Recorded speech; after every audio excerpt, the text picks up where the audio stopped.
नमस्कार, मैं राहुल कठेरिया। आजकल प्रधानमंत्री मोदी जी यू टर्न बहुत ले रहे हैं और जिस तरीके के यू टर्न ले रहे हैं उससे स्वयं भारतीय जनता पार्टी के नेता भी बड़े चक्कर में है।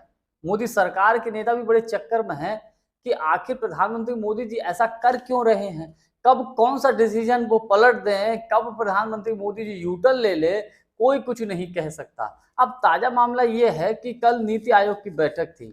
नीति आयोग की बैठक में पूरे देश के राज्यों के मुख्यमंत्री इस बैठक में शामिल हुए। इसके अलावा केंद्र शासित प्रदेशों के उपराज्यपाल भी शामिल हुए। इस बैठक में प्रधानमंत्री मोदी जी ने सबसे ये कहा कि हम सबको टीम इंडिया की तरीके से मिलकर काम करना चाहिए।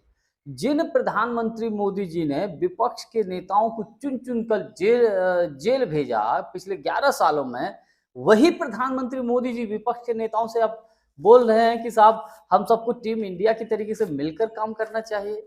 तो इन्हीं तमाम बातों को लेकर मैं चर्चा करूं, लेकिन उससे पहले यदि आपने अभी तक हमारे चैनल को सब्सक्राइब नहीं किया है तो सब्सक्राइब जरूर कर लीजिए और घंटी के बटन को जरूर दबा दीजिए। देखिए, नीति आयोग की बैठक में प्रधानमंत्री मोदी जी ने झारखंड के मुख्यमंत्री हेमंत सोरेन जी से भी मुलाकात की। आम आदमी पार्टी के पंजाब कैडर के जो मुख्यमंत्री हैं भगवंत मान जी, उनसे भी मुलाकात की। कांग्रेस के जो मुख्यमंत्री हैं तेलंगाना के रेवंत रेड्डी जी से भी मुलाकात की।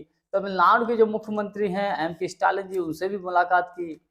देखिए, हम सब जानते हैं कि किस तरीके से आम आदमी पार्टी के नेता अरविंद केजरीवाल को जेल भेजा गया, हर किसी ने देखा।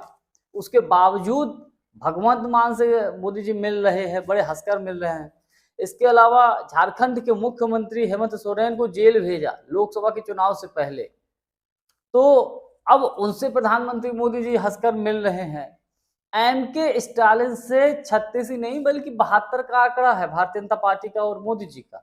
इसके बावजूद एमके स्टालिन से हंसकर मिल रहे हैं। और कांग्रेस के मुख्यमंत्री तेलंगाना के रेवंत रेड्डी जी से भी हंसकर मिल रहे हैं। तो ये सब क्या है? ये एक तरीके से मेरा अपना व्यक्तिगत मानना यह है कि प्रधानमंत्री मोदी जी का यू टर्न है। मोदी जी यू टर्न ले रहे हैं और मोदी जी के इस यू टर्न से स्वयं भारतीय जनता पार्टी के नेता और मोदी सरकार के लोग भी बड़े परेशान हैं कि आखिर हम बोले भी तो इन विपक्ष के नेताओं को क्या बोलें, क्योंकि मोदी जी अब उन्हीं के साथ हंस रहे हैं, गले मिल रहे हैं, घुल रहे हैं। तो आखिर ये चक्कर क्या है, इसके पीछे कारण क्या हो सकते हैं? तो देखिए, इसके पीछे जो कारण है वो बड़ा सिंपल सा है। कारण ये है कि जो पहलगाम में जो आतंकवादी घटना हुई उसके बाद जिस तरीके से भारत सरकार की तरफ से तीनों सेनाओं के जॉइंट ऑपरेशन हुआ, जिसमें पाकिस्तान में आतंकवादी ठिकानों पर अटैक किया गया और उसके बाद दुनिया के किसी भी बड़े देश ने भारत का समर्थन नहीं किया। उल्टा अमेरिका के राष्ट्रपति डोनाल्ड ट्रंप ने ये घोषणा की कि सीज फायर की घोषणा कर दी, जबकि सीज फायर की घोषणा भारत के प्रधानमंत्री को करनी चाहिए, भारत के किसी भी नेता या किसी आधिकारिक व्यक्ति को करनी चाहिए, लेकिन घोषणा कौन कर रहा है? Donald Trump. उसके बाद डोनाल्ड ट्रंप लगातार हमारे देश के खिलाफ, भारत के खिलाफ अनर्गल टिप्पणियां कर रहे हैं, मोदी जी के खिलाफ उल्टा सीधा बोल रहे हैं। तो ये इससे कहीं ना कहीं प्रधानमंत्री मोदी जी थोड़े से आहत हैं, परेशान हैं। तो इसको लेकर क्या है कि प्रधानमंत्री मोदी जी ने अब चूंकि अपने पिछले 11 साल के रिकॉर्ड में जाने कितनी यात्राएं कर चुके हैं, तो किसी भी देश ने जिन देशों की यात्राएं की समर्थन नहीं किया, तो अब मोदी जी जो है डेलीगेशन भेजे हैं। अब विपक्ष के नेताओं को भी साथ मिला रहे हैं, विपक्ष के सांसदों को मिलाकर डेलीगेशन दुनिया में भेज रहे हैं अलग अलग देशों में कि आप जाइए, भारत की बात रखिए कि हमने पाकिस्तान में किस तरीके से आतंकवादी ठिकानों पर अटैक किया। तो इसके बाद जो अब दूसरा यू टर्न है वो नीति आयोग की बैठक में टीम इंडिया की तरीके से मिलकर काम करने की बात कही गई।